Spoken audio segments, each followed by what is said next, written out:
Hello everybody, my name is Talisha Radford, for those that don't know me. And today is Friday. Happy Friday!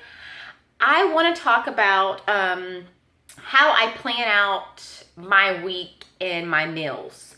I feel like this is one of the most important things in starting 21 Day Fix and any lifestyle change in general. So what you'll need is your book. And even if you're doing a different program, you still have a program guidebook, very similar with the same kind of setup. So you first want to start on page 4. This is the Getting Started page. So you'll calculate and figure out what calorie bracket you're going to be in. So once you do that, you then want to turn to page 19, I think it is. Yes, 19. And 19 shows the calorie charts. And so that number that you had on the first page will show you what bracket you're in so that you know how many of each container you're going to need throughout the day. So once you have that, it helps you to know where to begin.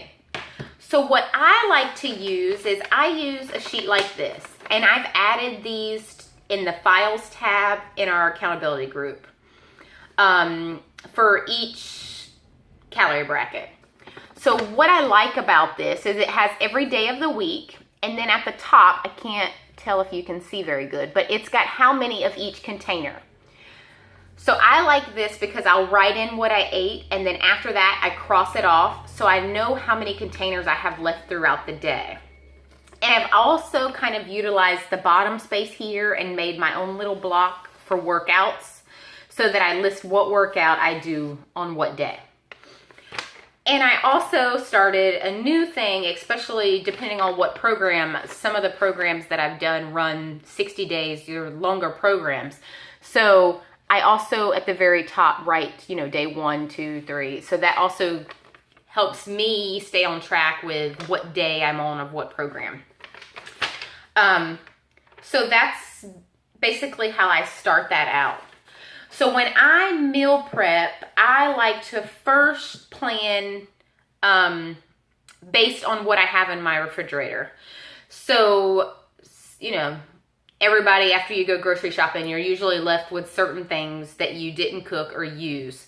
So I'll look in my fridge, and if I have chicken or I have hamburger meat, whatever I have, I kind of decide, okay, I'm going to use that this week and figure out what meals I'm going to make with that. And then the sides I base on what I have in the fridge. Say I have a cauliflower or I have broccoli, cabbage, anything like that. That kind of lets me know my sides. I might have potatoes in the pantry. So that kind of lets me know where to start, and that's where I kind of say, okay, I'm going to make this for dinner or that for dinner based on what I have to use before I even go to the grocery store. I also, typically my dinner, I plan 1 red, 1 yellow, 1 green. So usually my dinner is a carb, a protein, and a vegetable. Not always, but generally, I like to have my carbs and my fruit before 6 o'clock. So depending on what day or how busy that day is, if I can't have dinner before 6 o'clock, then I make sure and have carbs with my lunch, and then dinner is just veggies and protein. That might be a little confusing, but that's how I map mine out. So for me, it's easier to start backwards and work my way up. So I'll plan my dinner. That way I know how many containers is in my dinner. And then my breakfast is always the same. For me personally, I use my Shakeology and a fruit. And that's kind of what I have for breakfast, because then maybe not even 2 hours later, I have a snack before I start my workout. So that just works best for me. I was never a breakfast person. I never ate breakfast. I'm not a fan of a lot of breakfast foods. So for me, that has been one of the biggest changes in my lifestyle, is that I have breakfast daily now. So that also helps me because I've always been a lighter breakfast person. So that is perfect for me and what I can have in my plan. So I like to use these, and I can't remember, I might have got them at Walmart, Target, I don't know, it's been a while. And of course it doesn't really say. So I usually use a sheet like this when I start out, and I write what I have an ideal for dinner. I'm really big on trying new recipes for dinner and coming up with new things because I kind of get tired of the same dinners. So I kind of get excited by recipes. I'll pin certain things, or people will share recipes and I get excited to try them. And so I'll map them out on what days that I want to try them, and then other days I'll fill in with stuff that I know we already like. I don't try too many new ones in 1 week, just in case it fails. But generally my family's pretty good. And really we haven't had any that we didn't really like. But anyway, so for me, my dinner, I'll just kind of write out dinner, and then I'll write the containers on the bottom to help me figure out what I'm going to have each day. I also like to use the leftovers from dinner sometimes is usually my lunch for the very next day, which can come in handy, especially if you're working full time. Because then it's easier to kind of clean up after dinner, and then you have it prepped and prepared in a container for you to take to work. Another thing that I find helpful, of my favorite lunch is usually a salad. I just do 1 cup spinach, a half a green cucumber, half cherry tomatoes, and I add that together. And then I put chicken, and then a red container of chicken, and then I put oil vinegar, and then I shake it up and eat it. And that's basically my favorite salad. Sometimes I do it without chicken, sometimes I do it with. But I like to meal prep and cook several pounds of chicken and then put them in containers already in the fridge, so then I just have the containers to grab and add to my salad when I make it. So that's also a good quick meal prep ideal. You'll really find out what works best for you. So far, I feel that now I'm kind of on a schedule, so it's easier. I kind of already have my foods mapped out, so it's easier just to go with that, especially based on what I'm having for dinner and then working my way up. So if you need more ideals or more help with that, just let me know. I can elaborate more on certain things that I might feel will help. But I think that is about all. Another tip that I would suggest is going through each container category. Like, here's the greens page.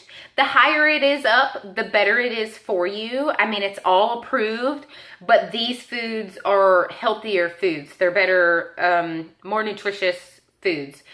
So go through, like I like to say, okay, we'll have spinach today as our side, or we'll have broccoli as a side with my chicken, and then I'll have brown rice. Or there's a really good recipe for cauliflower fried rice. So you find a lot of things that's actually vegetables, but you feel like you're eating rice. You think it's a carb, but it's really not. So there's a lot of things that you might want to try like that.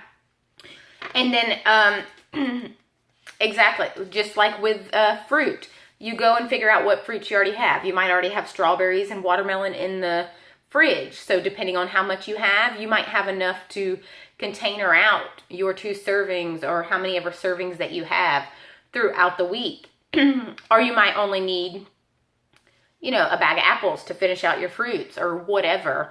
And there's certain fruits you'll notice, especially if you're in a higher calorie bracket. I like to tell people that a banana is a good choice, because a half a banana counts as 1 purple. So if you eat a whole banana, there's 2 fruits in 1 thing, so that you don't feel like, oh, I can't get in 4 fruits. There's little tricks to that. The same with your Shakeology. I love to tell people, because the most thing I hear is it's too many vegetables. And really it's just, you have to get your body used to eating the healthier foods. So I love to tell people, put a cup of spinach spinach leaves, raw spinach leaves in your shake. You won't taste the spinach, I promise. You will not taste the spinach. And I actually seen something the other day about boiled cauliflower in your shake. I have not tried that one yet, but I'm gonna try it. I heard it makes it like a thicker milkshake. But still, that's an easy way to get in a green container, a red container, and you can even add a fruit. And then there's several containers in one meal. So there's easier little trick ways to get your containers in. But I always suggest the spinach when I hear I can't get all my vegetables in, because it's an easier way. I promise you, you will not taste it. My husband is really bad about vegetables, and he puts spinach in his shake, and he does not taste it at all. He did not believe me at first, and now it's the funniest thing, me watching him put spinach in his shake, because he is a really picky eater and does not like majority of vegetables. So then you go through your red containers, your proteins. Generally, you have a lot of proteins. So you figure out what proteins are easier for you to get in the day. And some of your proteins you might find, like your protein is a snack. For me, one protein is usually a snack, whether it be 2 boiled eggs or just scrambled eggs.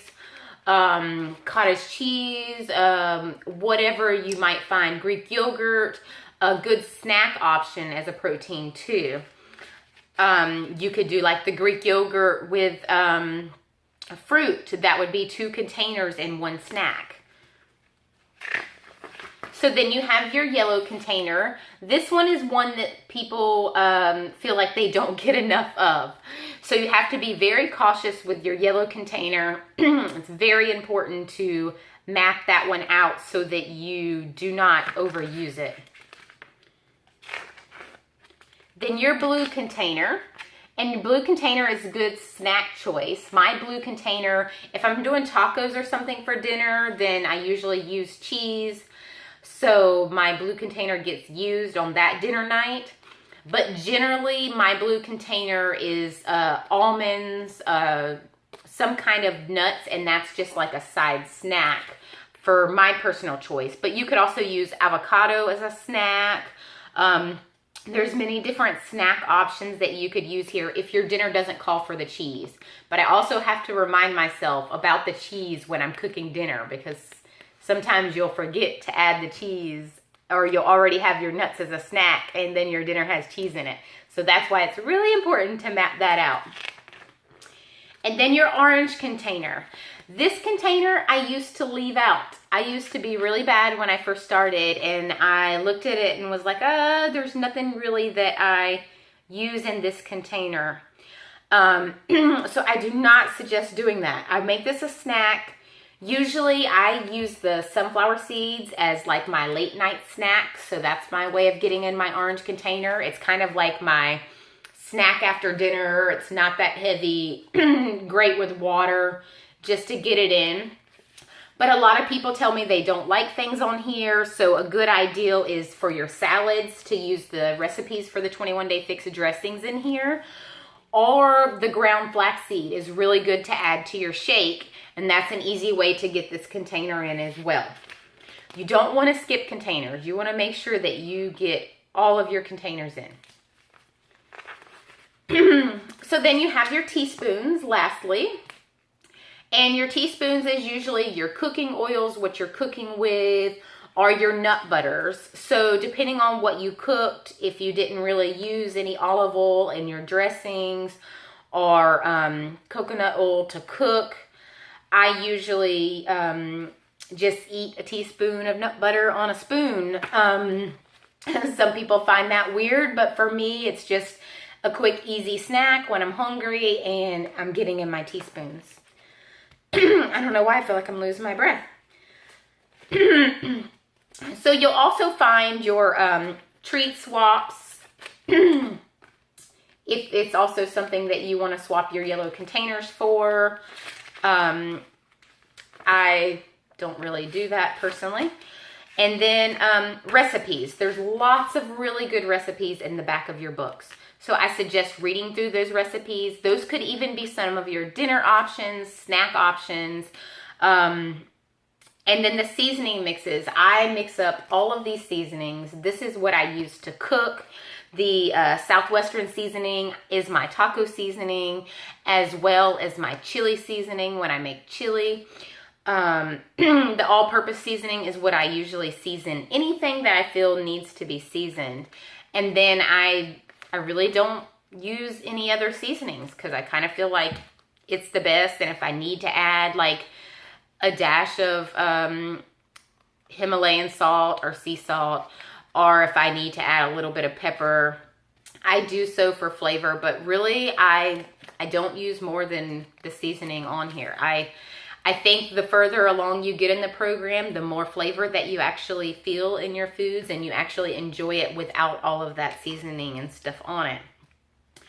But yeah, if you have any other questions, or if there's something I might not have went over, please let me know and I'll be gladly to go over it and help you with it. If there's just questions, just ask under the video. I can elaborate. Not quite sure what I might have forgot in this video. But I also have time to answer any questions and help you get started and prepare before Monday. I highly suggest to map out and plan out your meals, do your grocery shopping on Sunday if you can, that you are fully ready and prepared to start the week. Even if you have to meal prep early, you know, cook up a batch of chicken and then put it in separate containers, or however you have to plan out your meals to make it easier for you just to grab and go if you work full time. It's just prepare yourself. The more prepared you are, you're planning yourself for success. You're planning ahead and you're on the right track. So I hope y'all have a lovely Friday, and please ask any questions that you have. Bye.